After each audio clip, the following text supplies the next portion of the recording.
Hello everyone, I'm Prasad Kudche, the podcast host for the podcast Parallel Perspective. Today we have a very interesting guest, a guest which really helps people a lot, and this is something we need today. Since the time of COVID, many of us went through anxiety, fears, depression, mm, and when it comes to career ambition, when it comes to personal life or distorted life or the traumas, we all have, you know, mental health issues. Many recognize it, many don't recognize it, but it's important that we work on it. And I guess to give you a service, to build a parallel perspective on mental health, today we have our honorable guest, Miss.Priyanka Row, who is a mind coach, and she's also the founder of self-regulating technique mind coaching. Let's hear from her. I welcome you, ma'am. How Thank are you, you? Prasad. I'm very well. Thank you for having me. I really thank you, for making today for this episode.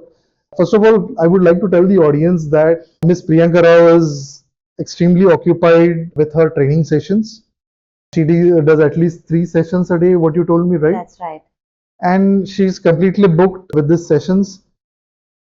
And I'm actually overwhelmed and thankful for her because you know this is what she's doing for a greater service. Not taking much of my time, I would just like to start with Miss Priyanka Rao. How are you, ma'am? Again, are you comfortable today?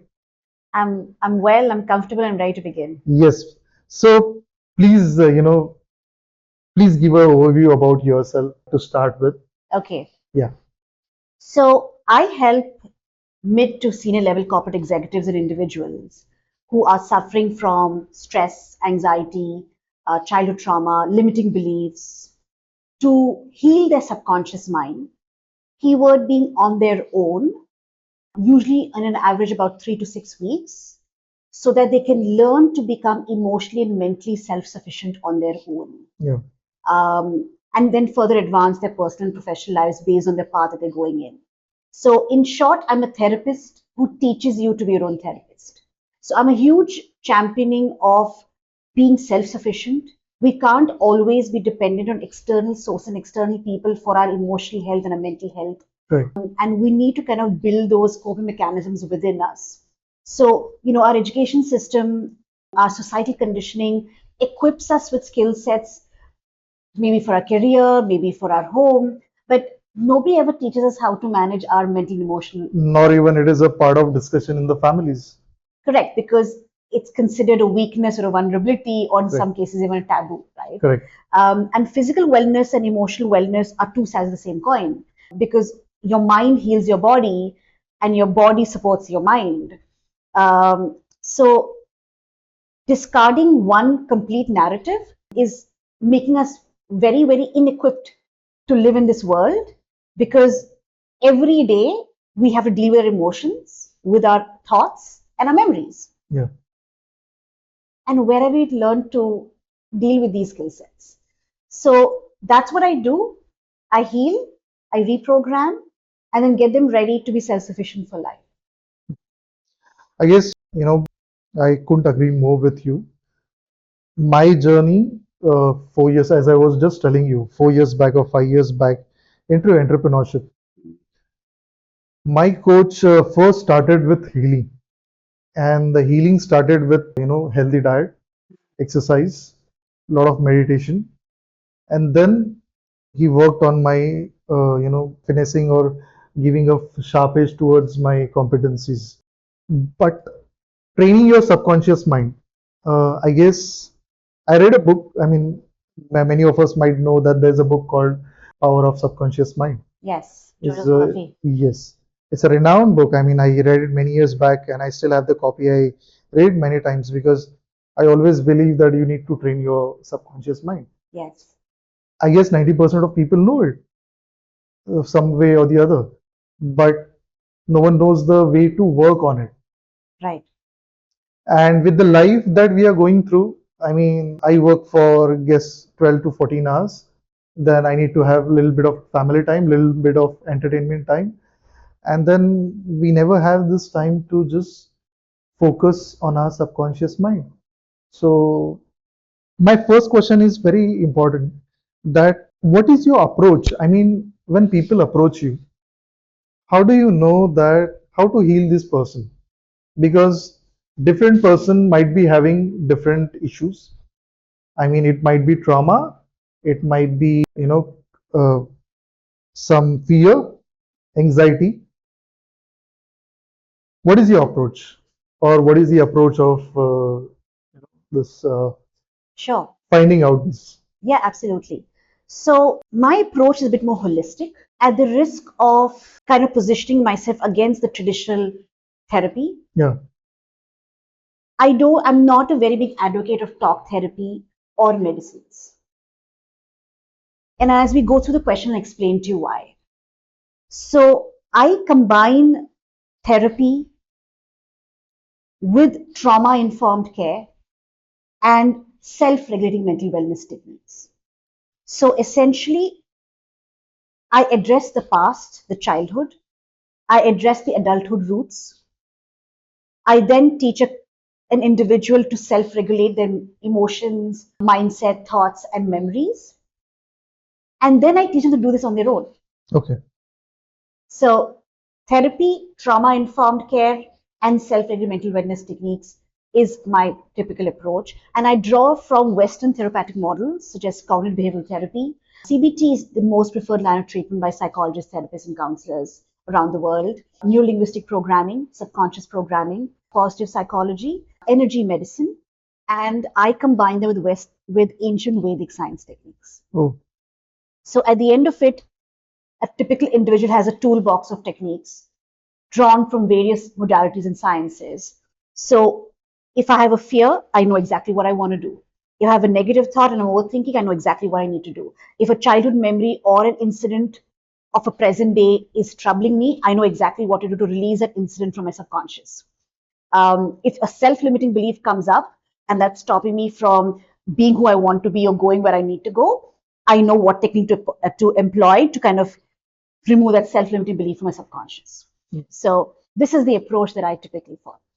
I mean, I would just, whatever you have explained. First thing is, the first thing that really hooks me up is, how do you study the person? Is it the brain mapping? When you said cognitive behavioral therapy, right? Yes, Even before understanding that, maybe you have to do brain mapping, or you have to do personality tests also. I do many of that. So Ah, I work with an individual based on what layers of emotions, beliefs, and memories are coming up. oh, So typically, we walk down memory lane first. okay.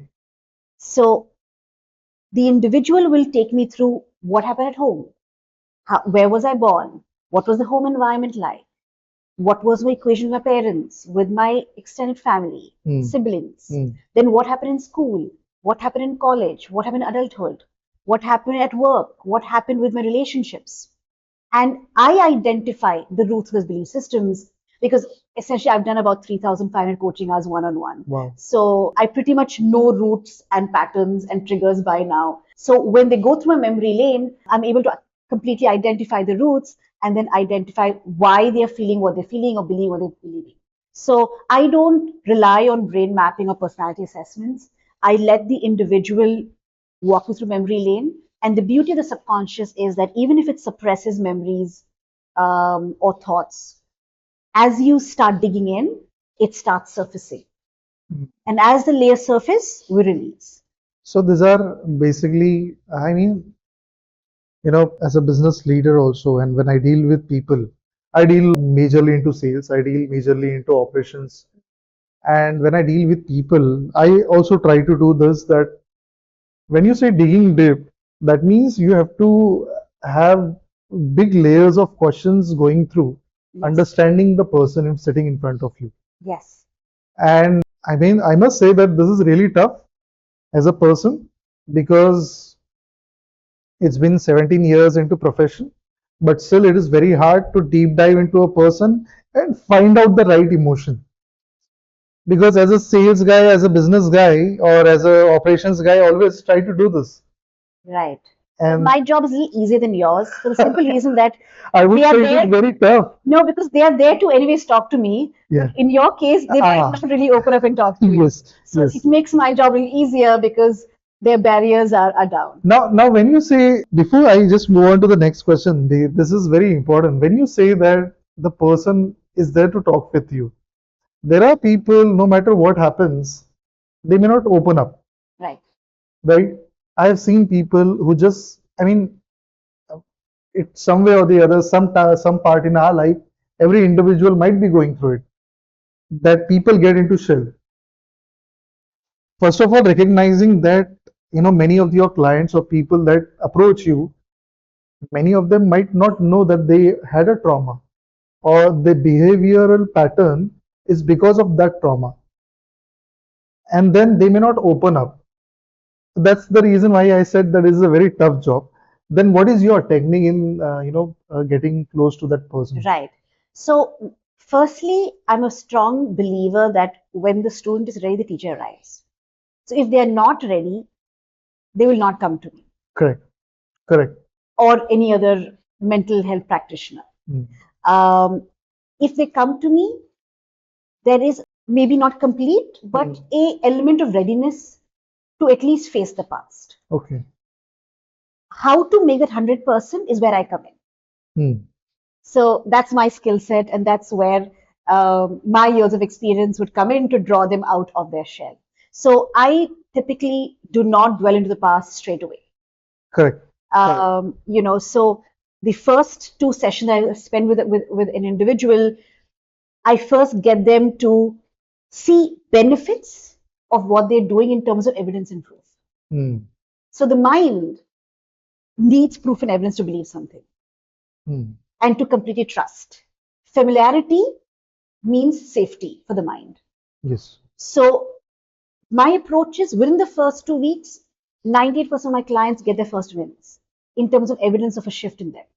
Okay. And then they start believing, oh, this is working for me. Mm. And I need to do more about on this. Mm. And you attract what you believe. So Correct. automatically they get into a space of readiness to be able to deal with the past. Correct. I also don't deal with the past immediately. I get an individual to a level of emotional stability before they kind of move into the past. Okay.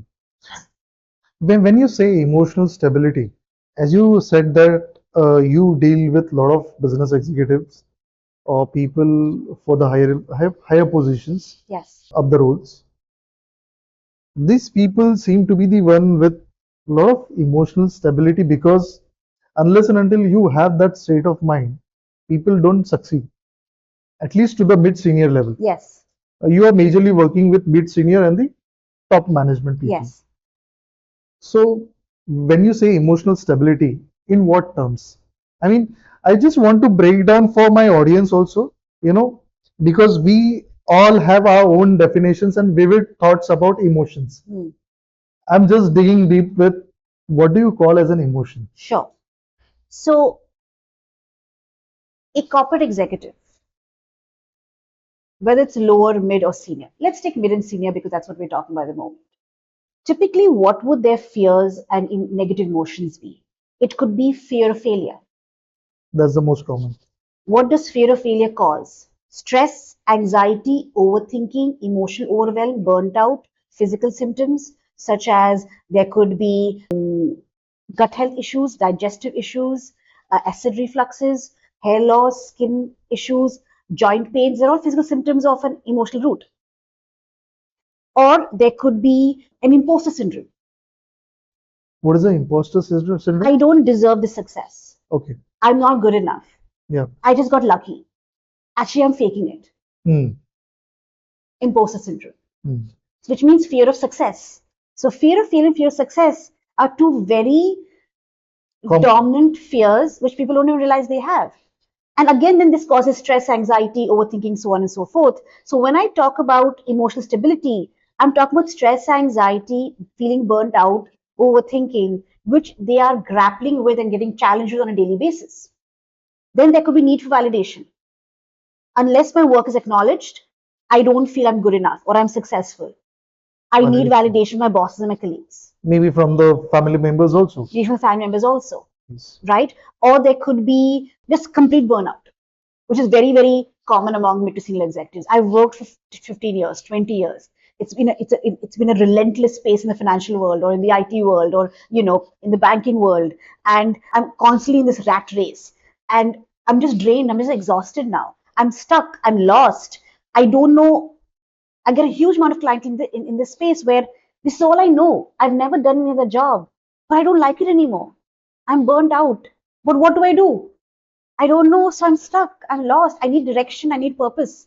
Very, very common in your 30s and 40s. They call it a midlife crisis, but it's about feeling stuck. I'll stop you in between because even after doing work on myself, the current business opportunity that I've taken up as an entrepreneur, last year I went through all these issues, but there was no fear of failure. There was no validation required from others. But I also see another cause that has ingrown in me is being too ambitious. I mean, I'm not able to match the results with my ambition.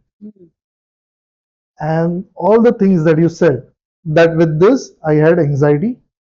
With that, I had gut issue. I was just discussing with my colleague Raj, with this skin health. Mm. I was little fairer. I won't say I was very fair. I was little fairer, but all the skin issues. I mean, these are the immediate signs. Yes. And I mean, there might be many more things. Correct. Validation is a common example. Ambition, what I said. What else do you see? On the work front, Yeah. then there's this huge job uncertainty at the moment. So, for example, about 130,000 employees have been laid off of 400 companies. Yes. Right? So, job uncertainty, again, fear of uncertainty, fear of future. Yeah. Big piece. And unfortunately, see, the mind, the conscious mind, is only 10% of our mind. So the overthinker is actually a slave to only 10% of your mind because 90% of your mind is subconscious mind. But the conscious mind only lives in the past and the future. Correct. Only the subconscious lives in the present. So the conscious mind is always reminding you of past memories or future fears. So as a result, you're constantly scared about a future or an uncertain future, even though it's not real. And because the mind doesn't know the difference between real and imaginary, you feel it is real, even though it's in the future, it doesn't exist. Correct. And in most likelihood will not happen. But you're living in the future, you're living with fear, and then it's causing all these challenges in your present day. So when I talk about emotional stability, this is what I'm talking about. So the mid to senior level executive actually is grappling with this more than an entry level individual, because the entry level individual feels that the world is open as of exactly now. I've just started my journey. There's nothing to lose on. Nothing to stop me. I can be who I want. But the mid to senior level executive have already reached there, and then they're struggling with these challenges. And then at that level you feel I cannot be weak, I cannot be vulnerable. Correct. I cannot show weakness. I mean, there is so much there is so much on stake. Correct. You cannot show weakness at your workplace because you feel that will be going to be judged against you in your appraisals or by your reporting manager or HR. You can't show that weakness at home because you are, expected to be strong, maybe the bread earner, maybe the head of the family. So where do you go? And again, therapy is taboo. Taboo, yeah. So where do I go? And then that's where somebody like me, they're more receptive to speaking because I'm not a therapist who's just going to talk to you and make you feel better, because that's not going to help. I'm going to go back to my old patterns and habits. I'm going to teach you so you're not dependent on me. And that's more open to them, because she's going to teach me a skill set that I don't need her afterwards. And that I'm okay with. So when you said self-regulating techniques, I would tell my audience also, because it's been 3 or 4 times wherein year after year I have worked on myself, be it on the health side, be it on the mental side. And again, I'm giving my example because I'm the person who connects a lot with the work that you're doing as of now. And that's the reason why I want to put my example. I'm not glorifying or anything. It's just that I cannot agree more on this. So I'll give you an example. Before the COVID, I started the work. During the COVID, I completed my work on myself. I won't say completed, because it had to be consistent. Assessing your goals, assessing your mental health, assessing the practices like doing consistently the meditation, or spending time with your family, with your kids. All these things are needed. Most important of all, what I forget in terms, what we forget majorly, what I've seen with my colleagues also, is that we forget to stay in present. As you rightly said, when I said what is emotion, so please correct me if I'm wrong. Emotion is the base of this thing, right? So when I say emotion, emotion is our experiences with that moment turns out to be an emotion. Yes. And then we recognize the pattern as those emotions, be it happiness, be it unhappiness or sadness or anxiety, fear. Am I correct? Or do you Yes. want to add on that? Emotion. I just want to know what emotion is. Emotion is just your response to the experience or the situation. Okay, Your response. correct. That's it. Okay. Now, if we come to the next part, I mean, the next question is interesting what you said in your introduction, wherein you combine the Western techniques as well as the ancient Vedic techniques. There are a lot of Vedic techniques healer. Those healers are somewhat working on, I guess, those healers are, they're using cosmic energy or different types of techniques to do the healing process. Yes. What is your way of combining and integrating these techniques? Okay. So I'm not into healing Okay, in from from the healing point of healing view. point of view. Right. Yes. I have utmost respect for healers. I think they're very effective. I think when it comes from a source or a master who is very, very powerful, healing can break karmic patterns.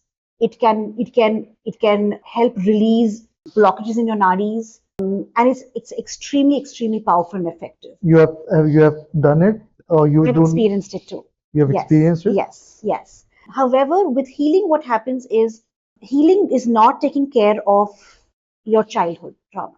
Hmm. It is not taking care of your adulthood trauma, and neither is it teaching you how to regulate yourself.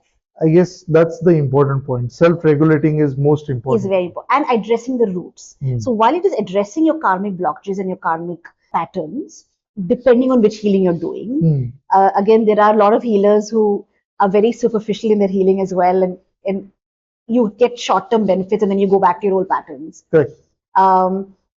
But it doesn't take care of the roots. So what do I mean by these roots? We all have early life incidents, Hmm. Hmm. positive or negative. Hmm. And then from there comes our core belief systems. Hmm. What is a belief? I'm unlucky, Hmm. or I am so grateful I've had a very privileged life, Correct. or I'm not a morning person. Hmm. Beliefs. Beliefs. I'm a very organized person. Um, so our belief systems are coming from early life incidents. Now, these early life incidents get stored in our memory structures, Hmm. our subconscious. And in this whole, let's say, basket of memory structures, there are some negative incidents. Now, these negative incidents and these negative core beliefs that are stored in them come up in our adulthood in something called as ants, as we call them in psychology. Ants means automatic negative thoughts. They're automatic means they come involuntary. You have no control over them. And how do they come up? Like how you gave your example, physical symptoms or emotions or behavioral patterns. For example, procrastination, escapism, running away. So a procrastinating adult is actually an escapist child. Correct. A child who would avoid action to avoid failure, or who would avoid action due to lack of confidence or belief, or who would avoid action due to punishment. Correct. As an adult becomes procrastinator because that's a belief, a pattern. Mm. And it then comes up as thoughts. So emotions, physical symptoms, behaviors, and thoughts. And then these become your symptoms, so to say, that you're working your everyday life with. So if you're just addressing the symptoms, it's a band-aid. Correct. That's what allopathy is also doing. That's what allopathy does. That's what medicines do. Yes. You know, but the root is a negative incidence, which is not getting addressed by talk therapy, healing completely, or medicines. And the root is those belief systems, which also are not getting addressed. Mm. Mm. So when you're working on yourself, you need to work on your symptoms, the cause, which is the incidents and the memories, and the root, which is the belief systems. So when you work on all these three layers, there is no way you cannot shift, and quite likely on a permanent basis, because you've addressed the roots. And again, why do I say permanent? Because have you ever seen a baby anxious, No. toddler depressed? No. I mean, yeah, that's a wonderful thing because babies do not have these things And going they live on. in the present, as you mentioned. Exactly. So your subconscious mind is born fearless, confident, enough, whole, right? So if you ask a child, what do you want to be? You'll get answers like, I want to be an astronaut, I want to be prime minister, I want to be Virat Kohli, I want to be a cricketer. The first thing is what my son wants to be, an astronaut. There you go. Because at that age, you believe you can be, do have whatever you want. Right. You know, I grew up watching Aishwarya Rai and Sushmita Sen getting beauty queens and getting, winners. And I thought I'm going to be a beauty queen. Nobody told me I'm going to stop growing at 5 feet and there's no way I'm going to reach one. But at that age, I believe I could be and do where I want to be, right? Right. So that's why you can reprogram your subconscious mind when you address the symptoms, the cause, and the roots, and go back as close as possible to how you were born. Okay. And what most people don't realize is, on an average, the subconscious mind takes about 3 to 5 weeks to start reprogramming. In some cases, even finish reprogramming. So roughly 3 months, or 2 months to 3 months. Less than 2 months sometimes. I've had a 60-year-old man overcome fear of public speaking because he had to be a secretary of a Rotary Club in less than 5 weeks. Wow. I've had a 76-year-old lady who overcame her COVID anxiety again in less than 2 months. I've had a client in the 50s who has overcome fear of death in less than 2 months. Fear of death. Fear of death. I have a client of mine who's a 25-year-old who has got off anxiety medication of 12 years. He's 25 years old, so you can imagine when he started in less than 3 months. How come a 25-year-old be starting medication 12 years back? That is just a teenage, Yeah, 13. he started by 12 anxiety medication because How can doctors be? And it's hard for me to understand. That's exactly my point, right? So, and this is where it really upsets me. For example, Prasad, if you had a viral, you'd Correct. go take medication from your GP, Right. 5 days, course over, viral gone, Yeah. and you're back to normal. Correct. Would you take the medicine for 12 years? No, no way. 2 months? I mean, if I had to repeat my medication at all, Yeah. I would take a second consultation or I would check at the, a healing technique. I mean, which doctor I am referring to. But I've had clients who've been on anxiety medication for 12 years, 5 years, 3 years, and they do it because they think that's the norm. That mental emotional health takes years. That's a myth. That's a myth. If you can get over dengue in 2 weeks, which is a physical health issue, you can get over an emotional health issue maybe 2 months, maybe 3 months, but definitely not 2 years. So if you're on medication for 2 years, and I like to tell this to all the audiences listening, please stop, please change the methodology, because you wouldn't be on antibiotics for 2 years. Yeah. So why are you on antidepressants or anti-anxiety or sleeping pills for 2 years? I've not had clients for more than 3 months. 90% of my clients don't spend more than 3 months with me. And I've worked with, like I said, over 7,000 clients across different formats. Yes. And I have less than one person who come back to me, not because I'm a phenomenal coach, but like I said, when you address all the three layers, the shift happens. Yes. And I mean, I agree on the part that most important is self-regulating, and secondly, if you need that kind of medication, that kind of therapies again and again, that means you're not progressing. I mean, you're not progressing in your healing. Yes, yes. Because when you go to a mental health practitioner who prescribes medication, they just prescribe medication. They've not gone into your roots. They've not gone into your trauma. I had a client of mine, not a client of mine, know somebody from Canada who went through a sexual abuse case, and the doctor just prescribed medication. And I asked her, has he gone into the trauma incident? Have you released it from your subconscious?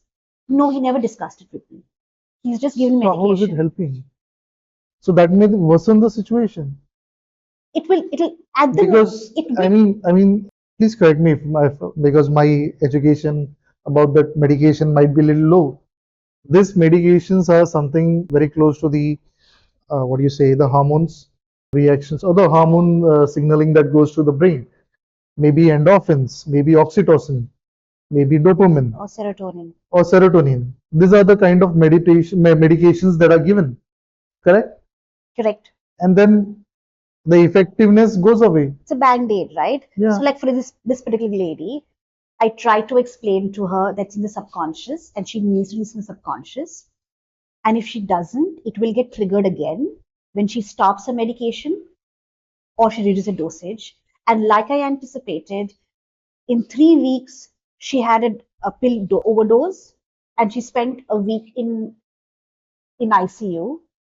And then she tells me she's actually going back to Canada. So she's going to go back to the same area which triggered the incident, and it's not released in the subconscious. It's going to get triggered, it's going to surface, and you're going to go back to that emotional pyramid. But all you had to do was empty the cup from the subconscious, and the triggers automatically drop. yeah, So any day, empty the cup, don't go for medication. correct, correct. And then it's very important. Now, there was one question that actually missed out, which I had thought upon, is that there are many officials or people who may not know that they are going through bad phase. Hmm. As you rightly said, I read this book recently, 48 Powers Principle, wherein the author states that we all are good actors. Yeah, I mean, people in their daily life, they are just acting. I mean, to be very honest, because you'll be a different person at home, you'll be a different person in the office. That too, you'll be different with different people. I mean, yes, your with approach friends, with with your different. friends and the glorification of the position, or putting so much of your pride into the jobs, has put this layer that we tend to become an actor, and that somehow might trigger this, that you never know that you're going through bad phase. So can you just guide us on this part, that how does a mid senior level or senior level, or as you said, it might be a 24-year-old also, recognize that they are going through something bad and they need a healing, a Right, mental healing, I would say. right. So let's talk about the physical part first. You get up with a single in your stomach, Hmm. or you get up feel a little panicky or anxious. Like there's Yes. something in you, but you're not able to identify what it is. And again, you don't need to know what it is. That's why you have experts to identify what it is. If you knew it, then you would be your own expert, right? Even if you feel something is not right with you emotionally. So I always tell people your emotions is your compass.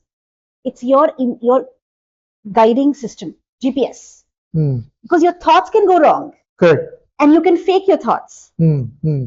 but your feeling can never go wrong. Correct. That's your internal compass. So when you're not feeling right, something is not right.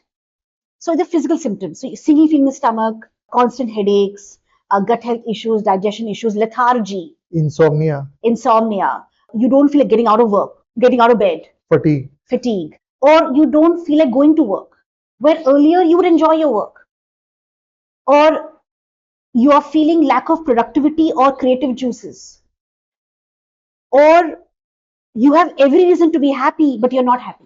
Hmm. Correct. Very common. Like, I have a great family, I've got a good job, I'm financially doing well, but I'm not happy. All these are kind of goalposts telling you something is not right, Yeah.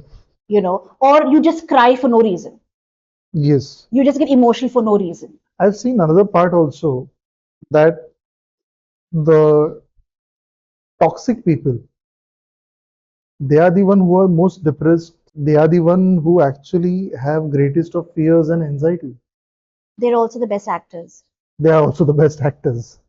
I guess if you also find someone who is very toxic, instead of complaining, I would say that you go to that person, sit with him, and tell him, boss, actually, you should, You need help. you need help. Though the person might not acknowledge it or Not accept it. he may react differently. Yeah. I've tried to do this, but I've failed miserably. Yes. The important part again coming back is we went through stages. You gave the brief overview of the work you are doing, how you recognize the client or the people who are coming for an help. Then you work on the subconscious mind. Now the important part is self-regulating technique. Mm. This is what I am also very conscious about to listen that what is that self-regulating technique if you are okay to share, and how do you go through it? Right. So self-regulation means, again, very, very simple. Back to what I said earlier, I need to learn to manage my thoughts on a daily basis. I need to learn to manage my emotions on a daily basis. Emotions means could be stress, anxiety, feeling low, or it could also be fears. And I need to learn to regulate any memories or incidents, either from the past or the present day. Hmm. It could also be something like I have a fight with my wife and I have to go to work. So I have to learn to just compartmentalize and not take my personal baggage into my workspace. Yeah. Right? Men find this much more easier to do as against women. Women bring a lot of their personal baggage to work because, again, of our wiring. So, for example, men think in boxes. It comes from our tribal programming. When we were cavemen, cavewomen, men had just one job: go out and get food. Correct. Either hunt or collect. The hand to collect. The women had multiple roles. I have to look after the cave. I have to look after my kids. I have to cook. I have to forage for maybe firewood. I have to take care of the clothes. I have to take care of the surrounding. I have to farm maybe. So multiple roles. So our box are wired. So women find it very hard to compartmentalize. So that's how how a lot of a lot of women executives find them bringing their personal baggage to work. Okay. I can't turn up at work. I don't show up. Hmm. Absenteeism, or my productivity drops. So self-regulating means I should be able to manage my thoughts, emotions, and memories. Okay. Now, emotions, I typically largely advocate energy medicine techniques. Hmm. What are energy medicine techniques? They could be techniques like EFT, tapping. Also, there are Vedic science techniques. Again, what do I mean by that? Our body stores energy. Correct. Law of thermodynamics. You can't create energy, you can't destroy energy. So if Correct. I am stressed, I have trauma, there is abuse, I have some kind of anxiety. Where does it go? It gets stored in my nadis or my energy meridians. We have 14 in our body. What happens to them? Nothing. They can't be destroyed. So they're sitting and vibrating there, and they keep growing with your awareness till they take you over, and then you can't control it. So nobody becomes depressed overnight. It's a gradual progress. Correct. So I have to simply learn how to release that stored emotions or stored fears or stored anxiety or stored trauma from my physical body. That's what energy medicine and Vedic science do. And the techniques that I teach in these sciences, you can do on your own. Correct. So that is taking care of emotions. Then let's look at thoughts. There are NLP techniques that teach you to go blank, to drop negative thoughts, to rewire negative into positive thoughts. How do you dialogue back with the mind? Hmm. When the mind says, I can't do it, how do you push back? Because again, it's only 10% of the mind. Correct. But we don't know, so we think that the mind is us. Hmm. You Hmm. are not your mind. The mind is just a tool. So, does your hand move without its permission up and down? Does your mouth open without permission? But do your mind and thoughts come without permission? Technically, all three are tools. Yes. One is a limb, two are organs. If you can control and master this, you can master this too. Yes. So, mastering your thoughts. Correct. I learned this when I was 21. I was very lucky. So, over years, as you practice it, it becomes very second nature to you. So, with God's race now, I don't have much mental noise. I could be in very, very serious, intense situations, but mentally, I'm not panicking. I'll tell you my personal experience with you. The first time when I called you up, and then the space between the sentences, and you immediately recognize a person who is stable. This I find in very few people. I mean, we also have our CMD. When we speak, he has lot of gap, lot of suddenness, and there are people who I'm seeing who are stable enough. They have this. What you said is no trauma. They are subtle, and then you are into that moment while speaking. Yes. It's Yes, not that we don't have trauma. We all of us have we it, all have. but we've just learned to release it or regulate it and get out of our subconscious so that it doesn't get triggered. Hmm. So back to your question, for your thoughts, when you learn to regulate your thoughts on a regular basis, it becomes second nature to you. And then comes a big one, memories. Now this is where you need help. Hmm. But once you get help and learn to do it on your own, which unfortunately not too people teach, um, you can learn to release your memories through inner child healing, subconscious programming, and also element of Vedic science techniques and CBT. And again, each of these techniques you can learn to do on your own. And then none of this include any kind of medicine Nonetheless, firstly, I'm not even legally authorized to do it. authorized to prescribe medication because I'm not a doctor, and none of this requires medication. Now, when you say again, you're a mind coach. What what was your part of studies? If you can just tell me, I mean, what studies have you done? Nothing even remotely compared to what I do. Okay.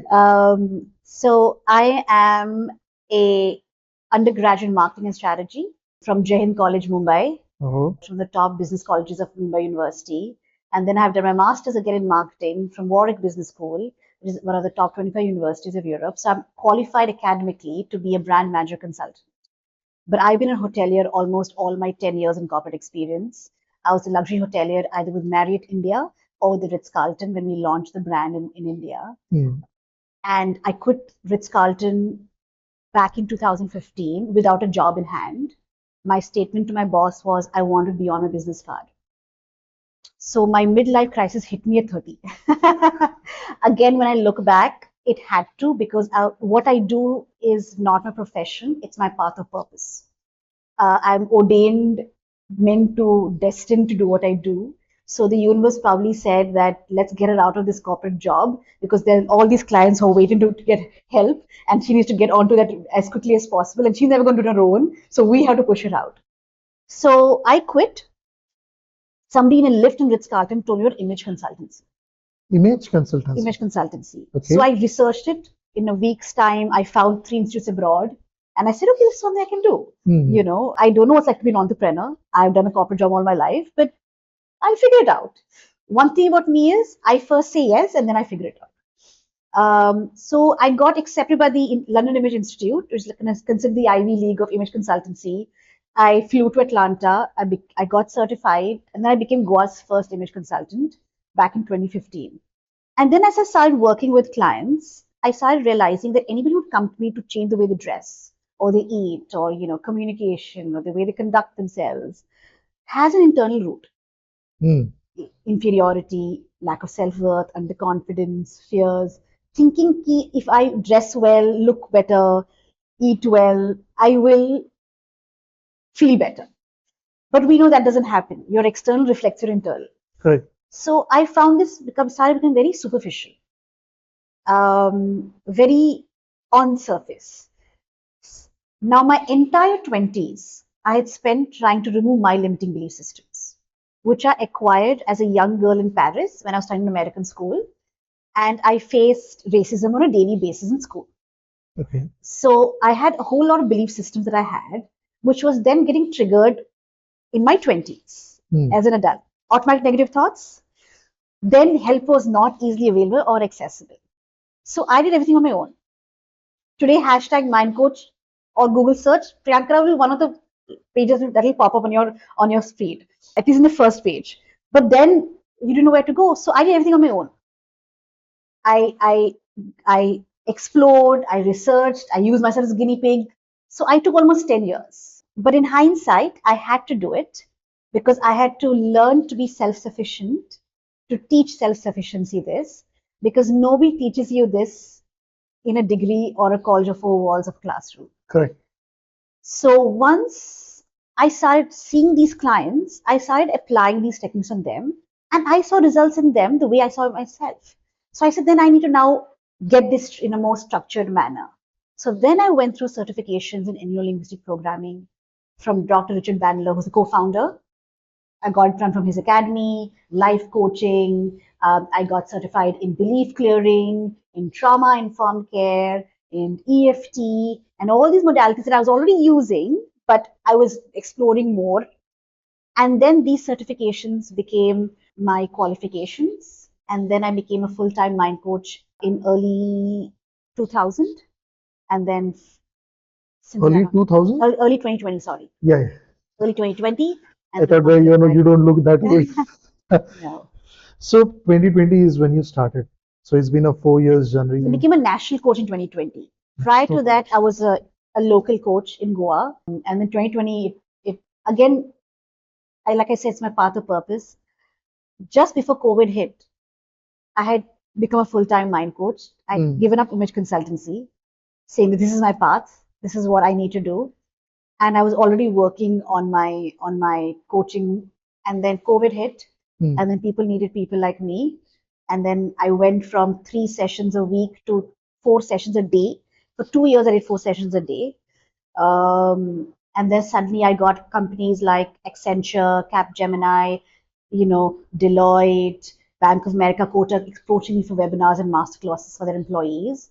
And then I started doing master classes. I started working with personal coaching, and then from there it grew into self-paced courses for those who can't afford personal coaching. It grew into master classes for the larger audience, again, who can't afford personal coaching. It grew into group coaching, it grew into personal coaching, and then finally grew into corporate programs. wow.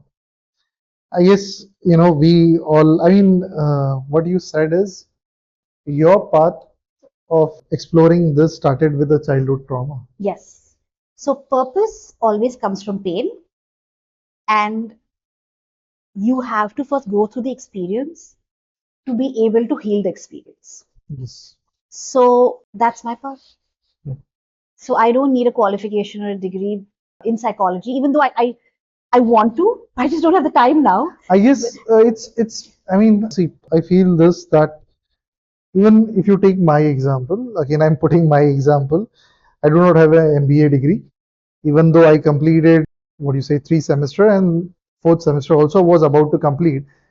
But then I went on meeting so many entrepreneurs that they never went to any top B schools or they didn't even go to B schools.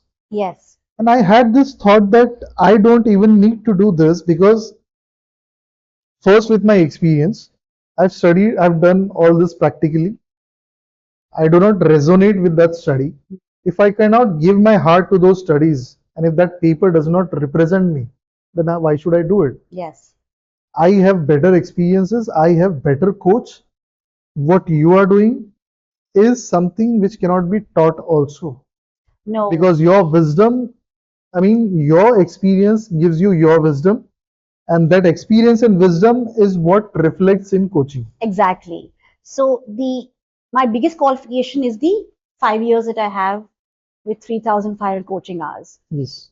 But I must add, I don't take complete credit because a lot of times the universe works through me Yes. to reach the people I need to serve.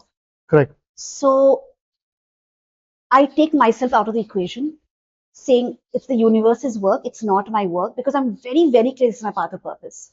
Which is why, sometimes I'm able to identify roots which even the client has not expressed to me. Hmm. And then when I express it, oh yes, that happened to me. Hmm. Where did that come from? It didn't come from my notes. It came from the universe. So it's not me. It's the universe working through me. So all credit goes to the universe, source, whatever name you want to call it. I'm just a messenger. And my job is to learn. So we are constantly learning. We're constantly upgrading our skill sets. My job is to study my notes and understand patterns. That I completely do with complete sincerity and commitment, and the rest the universe takes care of. I would like to, I'm getting a little curious about this. When you said this point that when the universe is helping you out, or it is the universe that is giving you the energy, or also the answers to many of your questions. Yes. Are you also into spirituality? You are doing spiritual practices? Yes, yes, I am. Okay, Yes. yeah. Um, so I don't spend too much time in meditation, Hmm. even though I should be. Hmm. But for me, meditation is not a activity that I do. For me, meditation um, is my way of life.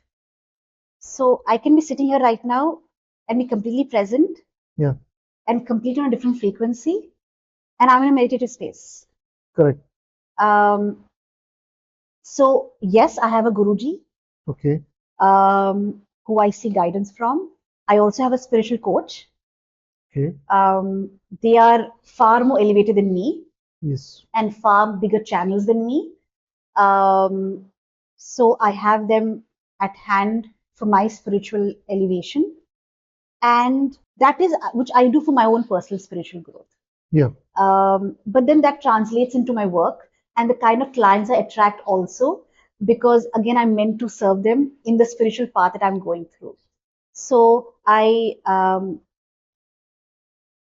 do have a very, very strong spiritual side to me, and I would like to spend more time there than sometimes in the physical world, but my work doesn't allow me to do it. But I keep running into it as much as I can. so as I have also heard from many of the gurus, uh, there is a way, all these things come at the time when they are needed the most. Yes, Like the way you said that person will only come to you unless and until he doesn't understand it, that it is a time to get some help. correct. And the reason why, I mean, as a parallel perspective, I have a deep thought on this, that I'm not promoting or I'm not suggesting anyone that you get into spiritual practices, because again we put a lot of religion aspect onto it. Yeah, This self-reflection, meditation, spiritual activity, a guru is needed, because when you meet people like, Miss Priyanka, I have met, my previous two guests, I didn't know.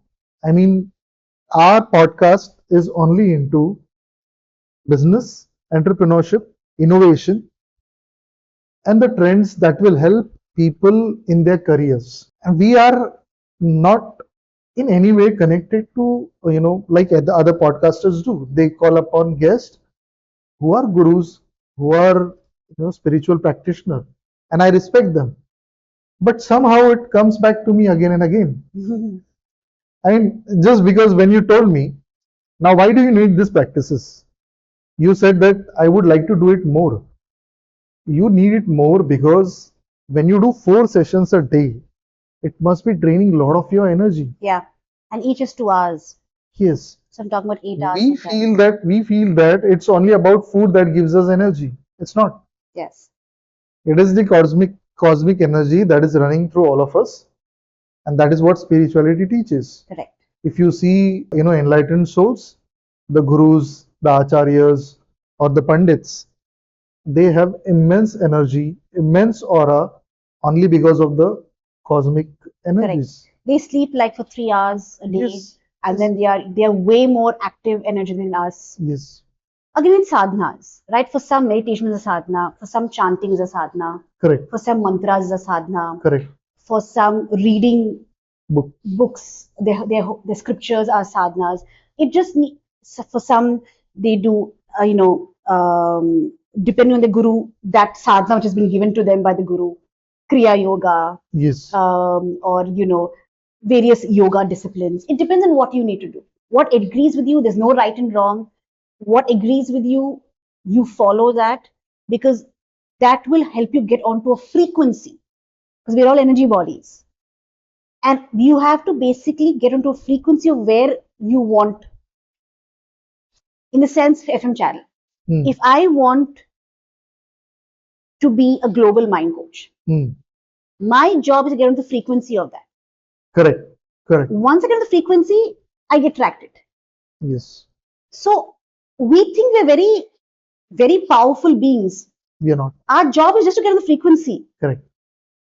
Then everything comes there from the universe. So it's like I came to your place today. I use Google Maps. I put the destination. That is my job. Correct. Finding the shortest and fastest route is the Google Maps job. Correct. So my job is getting the frequency. Yes. How that comes to me, in what packaging it comes to me, how I deliver it is the job of the universe. So I do my bit Yeah. and the universe does the rest. So, for example, when I talk about Vedic science techniques, a lot of them I've got from my gurus. Yes. I was about to ask that question. Yes, because I don't, because again, in the social media world that we live in, we can't trust everything that's out there now. It's Yes, so and filtered. like for your example too. I mean, I won't suggest anyone just read books and do your healing.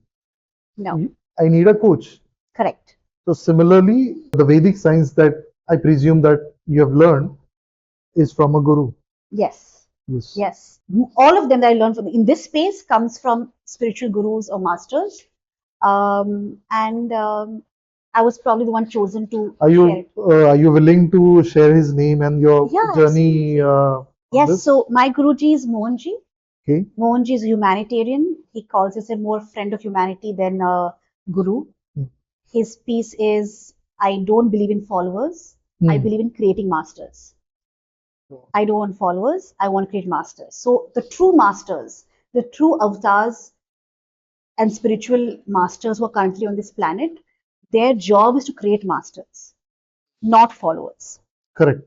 Um, because their job is to guide you back to your source. That's why they have come in this physical world. Otherwise, they don't need to be here. Correct. That's why they take human body form. Yes. Otherwise, they have all of them have overcome their karmic cycles. Yes. They only come for us Yes. to guide us back to source. Yes. So a guru is required for two reasons. One, for protection and guidance, Hmm. and two, that final leap from humanity to divinity. Hmm. You need a guru. Correct. So if you need Paramahansa Yogananda, he needed his Sri Yukteswar to make that final leap. Yes. So that's when you need a guru. Yes. Again, right time, right place, and in your right karmic cycle, you will need the guru. So Mohanji is originally from Kerala. Like you and me, he was a corporate executive. He was heading a company in Kuwait, a shipping company. Again, purpose comes from pain. Went through tremendous amount of struggle where he lost his daughter to death. He lost his wife. He lost his job. He lost his money, and he was literally penniless. And then enlightenment struck. Again, this is all a journey for us to relate to. Correct. It's not spiritually, they're far ahead of these All right. physical struggles. I mean, I would say personally, my mind or people's mind won't reach at that level to understand these things. Correct. So if he's wearing denim and t-shirts and he's gone through physical struggles, and you as a human you relate to it more. And then in I've known him since 2016-17, and today he's got centers of benevolence in 40 countries. His main ashram is in Ganeshpuri near Shirdi and Bangalore. And again, his work is only creating masters and taking you back to source. I guess I have been to his place because Mohanji official is what you'd find him on social media. it's nearby to my hometown, Aurangabad. Okay, Shirdi is just 120 kilometer from there. right. So Might be I have gone that So place. his place in Ganeshpuri, is in, it's still coming up. Right now it's in Bangalore. Okay, Ganeshpuri is just coming up. okay. Um, so the temple of Shirdi donated the land to him. Oh, Yes. wow. So again, the beauty of gurus is that when you meet them, just going off track conversation, that you have such mystical experiences when you're part of this journey, that then you realize that the world is far bigger than the physical world that we live in. Yes. And then you realize that your problems, Are way more shorter. they are I trivial. mean, they're trivial. They're trivial. Yes. And then I've experienced this that, sometimes when I get stuck is generally because there's a limitation of English language and many other languages to put this into words. Hmm. These are the experiences which cannot be put into words. Yes. And then we just have to give a full stop, maybe unless and until you have your guru and your experiences, you cannot be quoting it. Your journey it I is. don't want to even quote it because I don't want to dilute it. Yes. So moving on to the next question, what are the challenges in this, traditional methods? Okay. So when I say traditional methods, I'm largely talking about talk therapy and Hmm. medication. Number one, they're expensive. So typically in India, if I take India as a context, I'm not even quoting it abroad, a therapy session charges between 1,000 to 4,500 rupees an hour. Okay. And if you're going for talk therapy for months, you can imagine how much it's going to cost you. Now, 2023, the average salary in India was 31,900. Yes. So your one therapy session is 5 to 15% of your average salary. Yes. Too expensive. Then therapy takes time. As per the American Psychological Association, 50% clients see results only after 25 to 30 sessions. 25 to 30 30 sessions. sessions. I'm talking about talk therapy. Yes. So 25 to 30 sessions is a couple of months, at least 6 months or so. It takes too much time. So those who have busy schedules or don't have domestic help or have really busy lives, you're not going to dedicate something like this. And that's why you're going to fall off. You're not going to continue it. And then you're going to think this is what it is and I'm just going to live with it. Yeah. So 40% of clientele take mental health very, very late because of all these issues. And the third thing is therapy makes you dependent. And that's where that's my biggest piece. Yeah. I don't like being dependent. Nobody does. Codependence is a very big emotional issue. But even they don't like it, but they are codependent. Yeah. So if you're not going to the healer, you're not getting relief. If you're not going for your session, you're not getting relief. You stop your medication, you reverse. Yeah. These are my challenges. It takes time, it's expensive, and makes you dependent. Now, have you also gone through clients or people who have come for help that you understood that you need different kind of help. You don't need my help. Ah, Have you gone through yes, such people yes, also? yes, yes, yes. Yes. So when you have medical ailments, chronic mental disorders, schizophrenia, bipolar disorder, extreme PTSD, Hmm. post-traumatic stress Yes. disorders, or extreme ADHD, attention deficit disorders, um, that's when I recommend a psychiatrist or a psychologist because most likely you need medical treatment there. I would be giving a disservice by convincing them that my methods would work for them. Hmm. My methods would work for them, but after they take medical Help help from the practitioner. because it is a mental disorder. Hmm. Hmm. It's not something you acquired in childhood Correct. as a belief or a trauma. Correct. It is a physical issue which has caused a mental disorder, Yeah. which you need physical intervention, medical intervention. That's when I recommend a psychologist or a psychiatrist in most cases. Yeah. So, as we have taken more than 1 hour on this part, I have two important questions before we go on. One is, what is childhood trauma?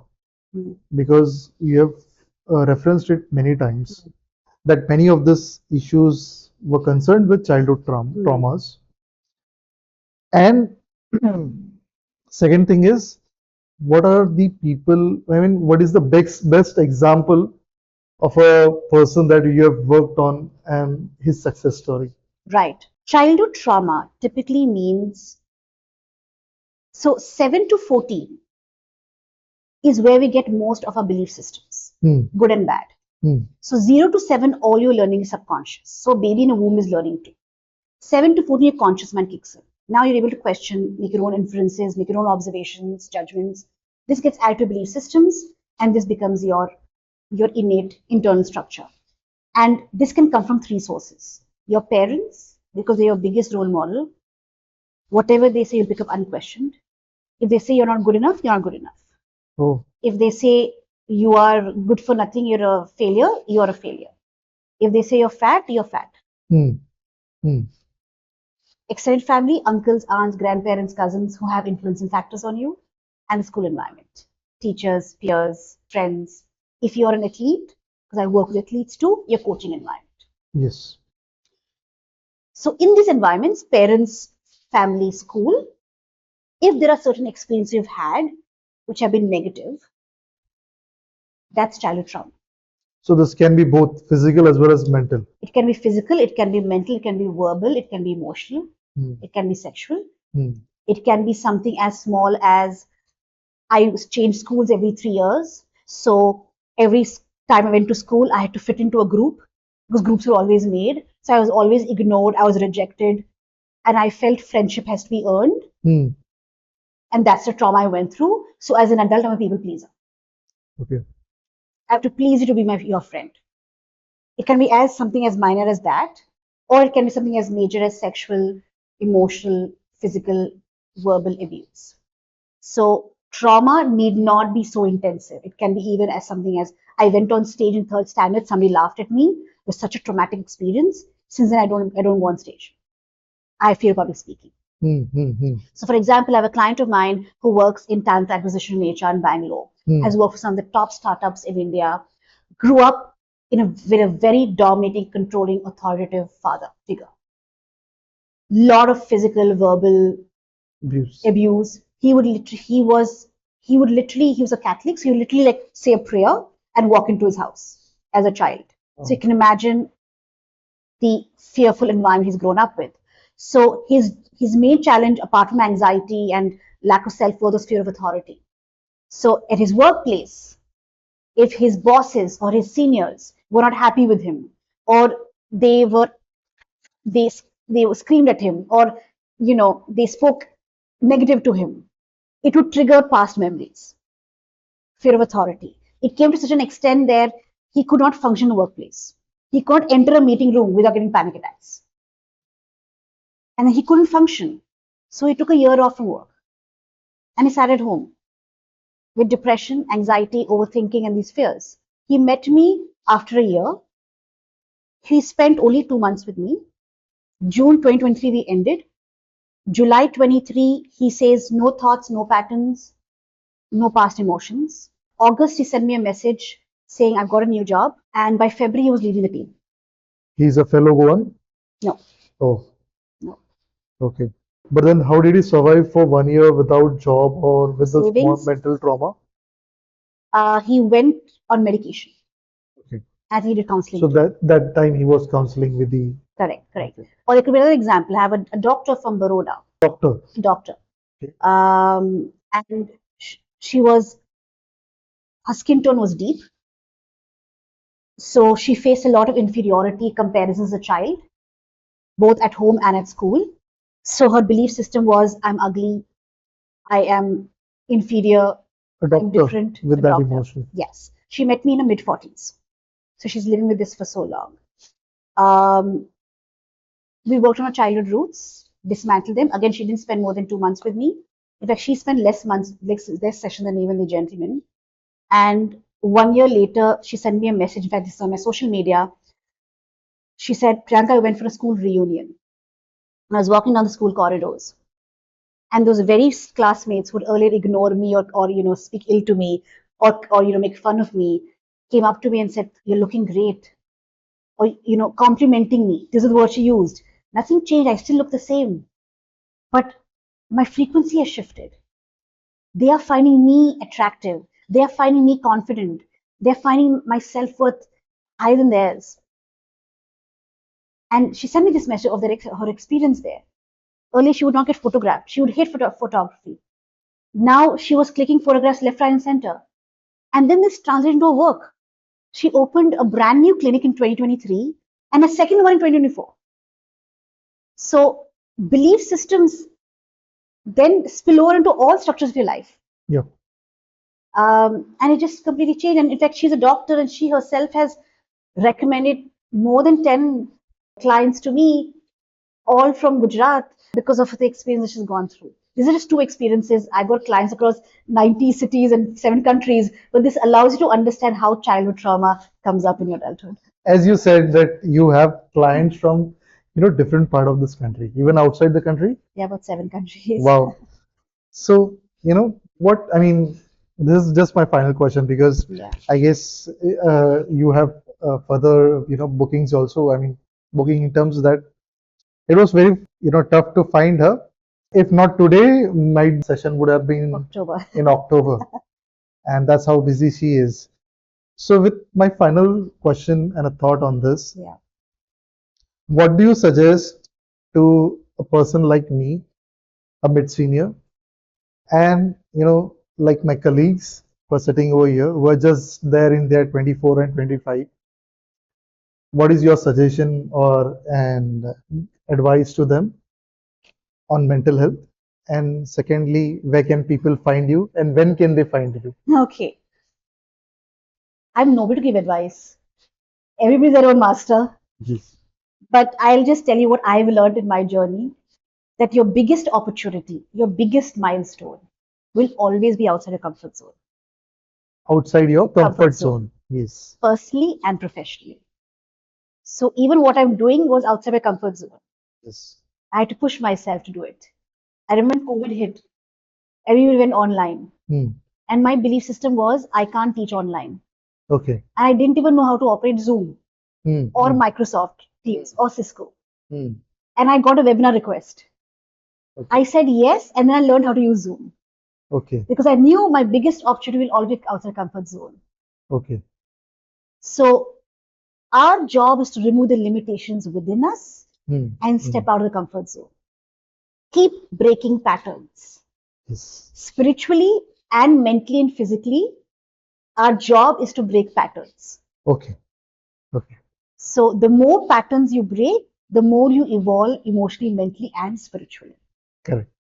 So it could be something as small as being able to wake up in the morning early, Hmm. breaking pattern, Hmm. or something as big as I'm going to stop chasing people Okay. in romantic relationships. Breaking patterns. First of all, recognizing the patterns and breaking them is important. Breaking them. Yes. Um, Where can they find you? where can they find me? So I'm available on social media, Mind Coach Priyanka Row, Instagram, LinkedIn, YouTube, Facebook. And typically, if somebody needs to reach out to me, they can go onto my profile on Instagram, book a time with us, and my team will sync a time with me, and we can talk and see whether I'm the right person to serve you. I hope we have justified a good session. I hope this will help them a lot. I thank you a lot Thank again you. for your time today. I had a wonderful session. I had a wonderful, a free mind coaching session, interim mind coaching session with you, Yes. and same with your audience. So we take a bid adieu. Thankful to everyone. Let's meet another podcast. Thank you. Thank you, ma'am. Thank you very much. Thank you. Thank you, Prasad. Thank you.